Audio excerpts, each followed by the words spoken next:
Hello, ladies and gentlemen. My name is Mr. Bryce, and I'm with Susquehanna Valley High School here in Concord, New York. This is lesson 7, pages 21 to 22 of Unit 4. If you don't understand what I'm saying, the genius that wrote these worksheets, you can scan that QR code there and listen to him and how he explains it. There are a few things I'm going to change on this. So let's see, percents and phenomena that grow at a constant. He said percent rate. What does that mean? It means ratio. Can be challenging to say the least. This is due to the fact that unlike linear phenomena, they grow at a rate indicated a constant multiplier effect, okay, instead of a constant additive effect, which is linear. Because the constant percent growth is so common in everyday life, not to mention in science and business, finance, it's also good to be mindful of percents. We're not going to be manipulating them mindfully. I wanted to cross that out, not highlight it. That's a different process that we're going to be doing here today. Exercise 1, population of wombats. Well, I looked up on Google. That's a wombat. Population of wombats is growing at a constant percent rate. If the population January 1st is 1,027 and a year later it's 1,079, what's the yearly percent growth to the nearest tenth of a percent? If you remember what the percent formula is, it is f of x equals the start amount and then 1 plus percent over 100 to the x. That's the standard formula. That's simple. That's a simple one.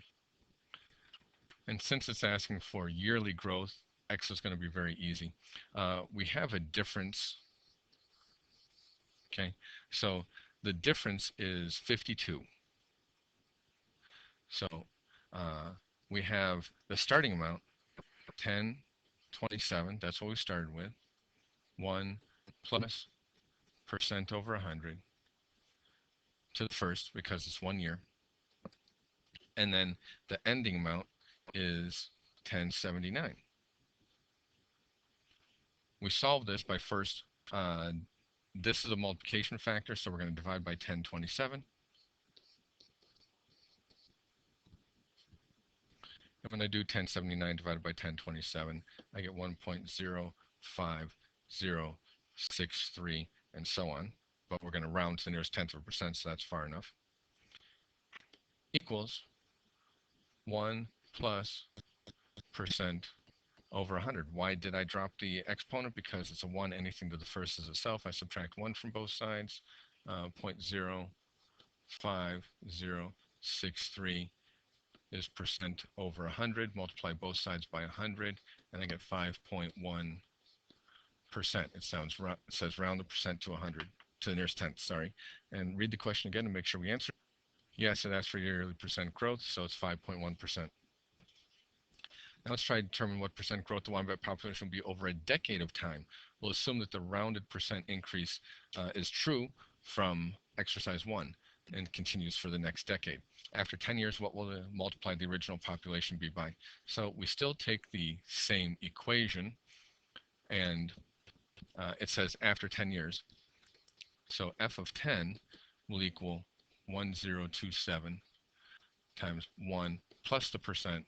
The percent was 5.1 over 100.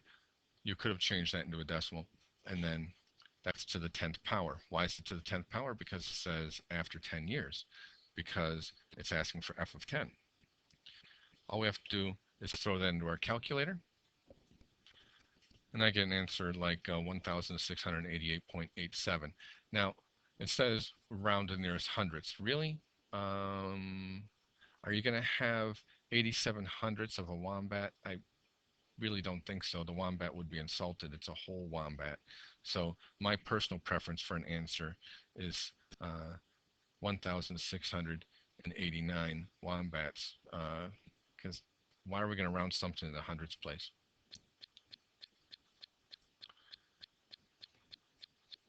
Using your answer from part A again, what's the decade percent growth? Okay, so we can find it by just using this part right here for the percent growth.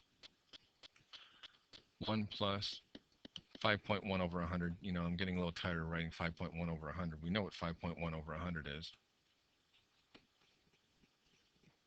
To the 10th. That's going to be the percent growth. Slap that into the calc. While I was typing in the calculator, I realized I made a decimal error here. There we go. And we get 1.64447. So what's the percent growth? The percent growth is just right here. It's 64% growth rate over a decade. So that's nice growth. That's a good increase in population. And the teacher wants to stick with the wombats from exercise 1. So assuming the growth rate is constant over time, what's their monthly growth rate to the nearest tenth of a percent? So here we have, I wrote this down from exercise 1 above, and that's the growth rate for a year. So I'm just going to subtract the 2, and I get 52. That's the change over a year.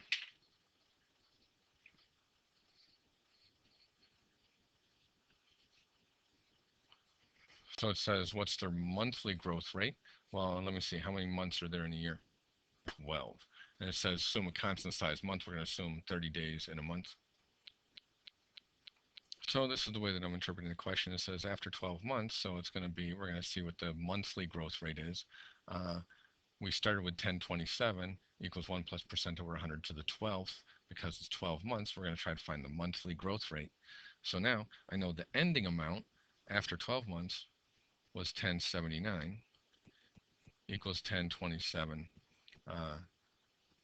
1 plus percent over 100 to the 12th. We divide both sides by 1027. And I told you a couple pages ago that we're going to be dealing with logs, and this is where logs come in handy. If we take the log of 1.05063, it has to equal 12 times the log. I bring the exponent down. 12 times the log of 1 plus the percent over 100. So we grab the calculator, and the log key is right there next to the 7, just to the left of the 7. 1.05063. We get equals, and we get 0.021449. Write that down. So I just put log and then the 1 plus percent over 100 because it doesn't fit. I'm going to have to go up here now, use the right hand side. I'm going to divide both sides by 12. So since I already have that number in the calculator, I can just hit divide by 12. And I get 0.001787.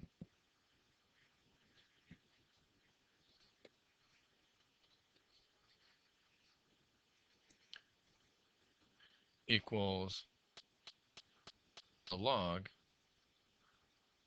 of 1 plus percent over 100. Now here's an interesting part. The log has a base of 10.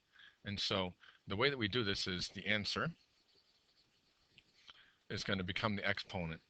The base is the base, so it's 10 to the 0.001787. Type that into the calculator. 10 exponent 0.001787. And we get 1.0041.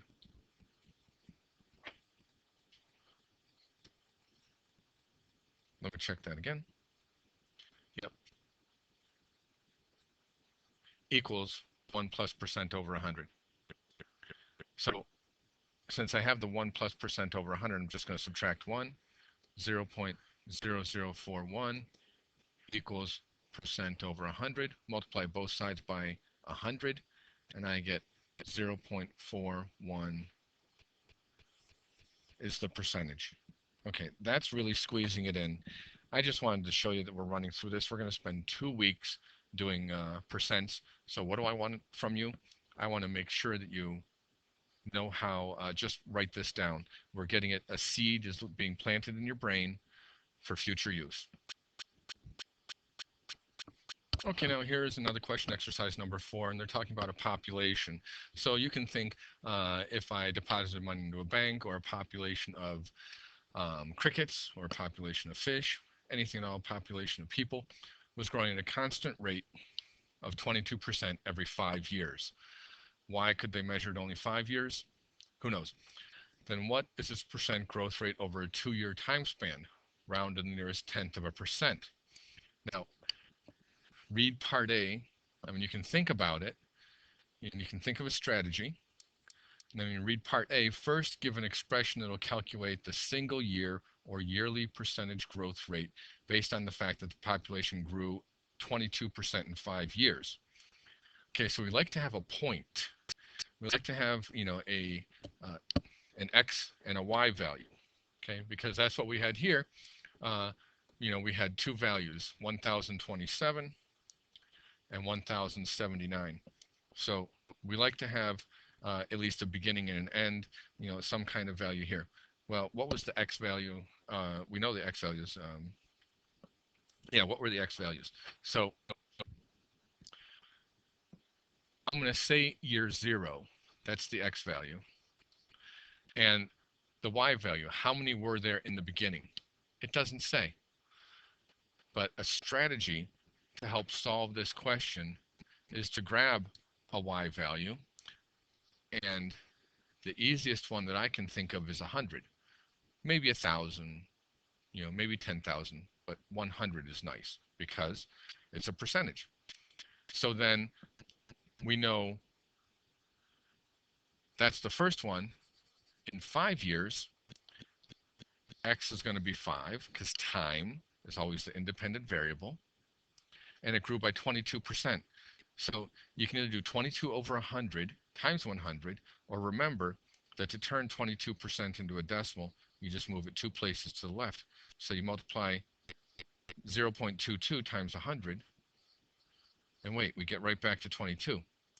It's not 22 people, it's the original amount, 100, plus the 22%. The 22 is the growth. So there we have our 2 points. Now we have to calculate the expression. So again, remember, we're going to be dealing with a starting amount times 1 plus the percent as a decimal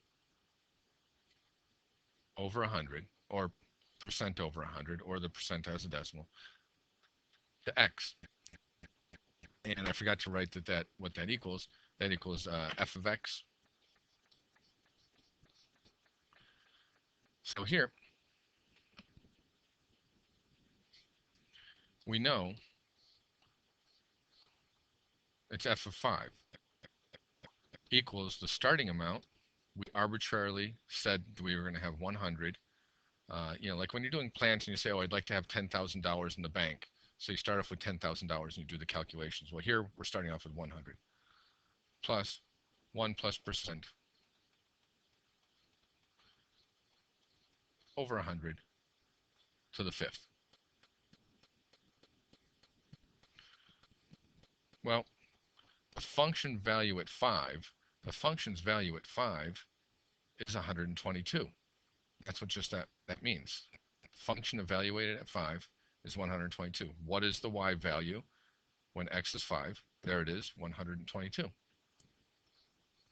122 equals 100 times 1 plus, I'm kind of tired of writing that, so I'm going to put it as a monster to the 5th, and just remember that percent over 100 equals monster. Divide both sides by 100.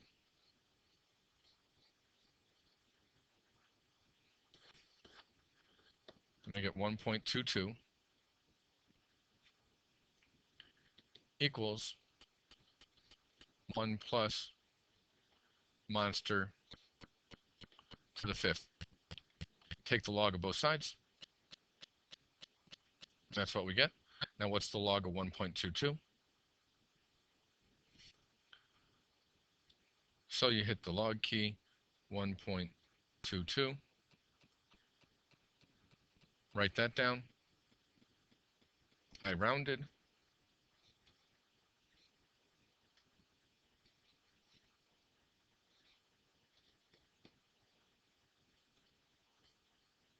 And now I'm going to divide both sides by 5.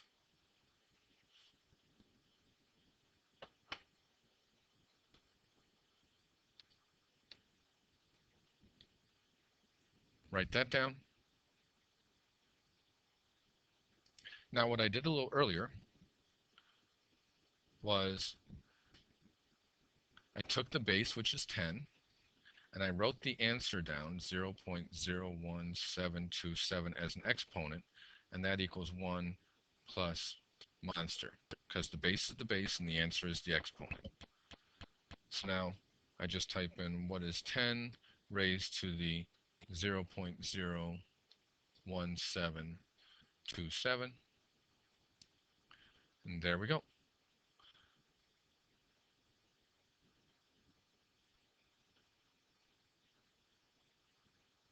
Now figuring out what the monster is our goal.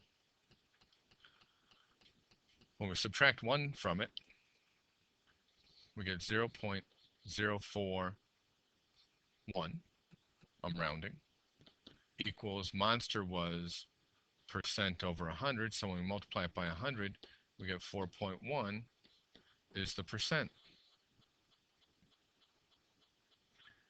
Again, all I want you to do is to absorb this. We're planting seeds from, we're going to do logs as a unit. Just as a reminder, this is a non-regents class, so for time constraints, we're going to skip number 5. Let's go on to number 6.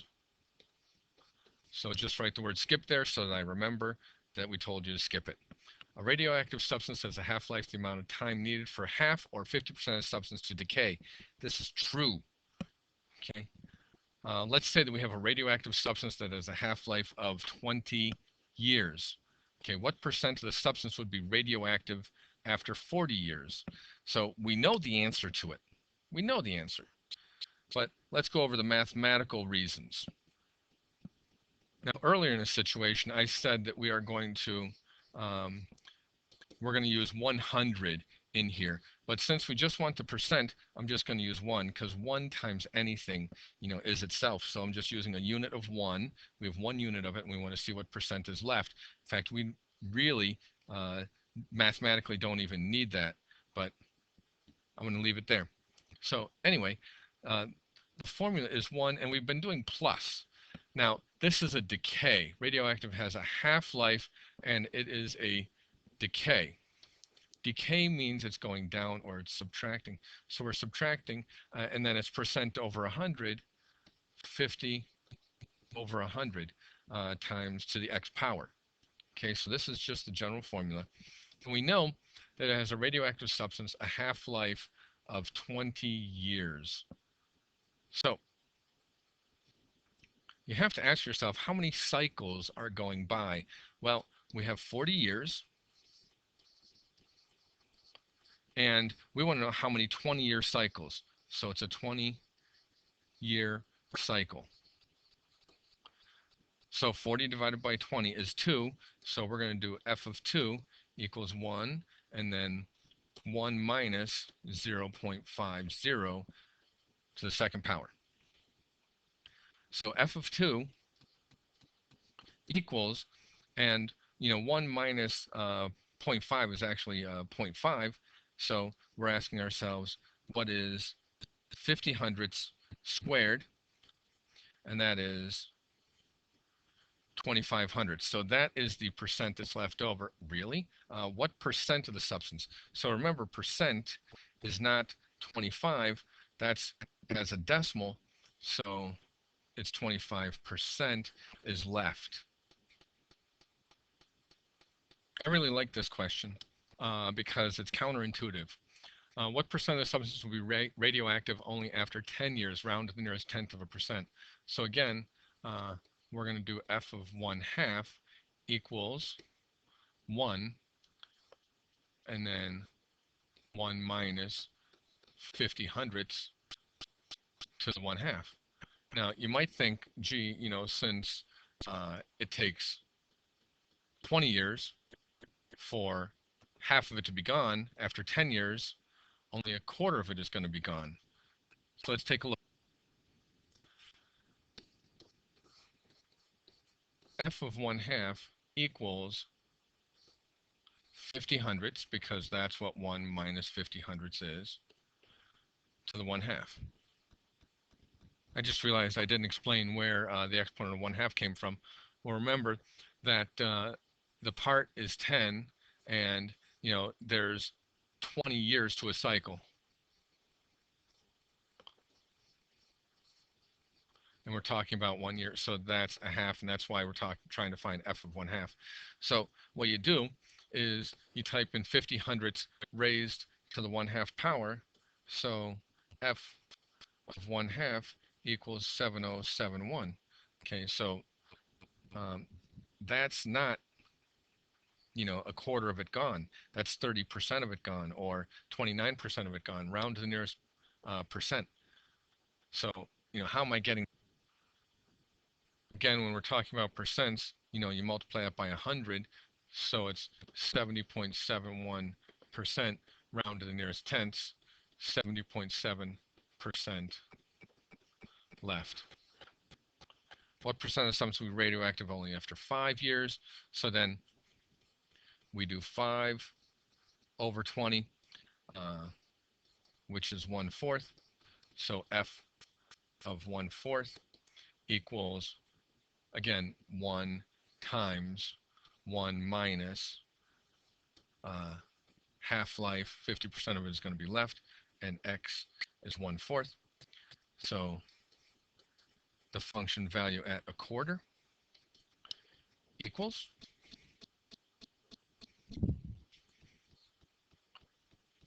50 hundredths raised to the quarter. Type that into our calculator.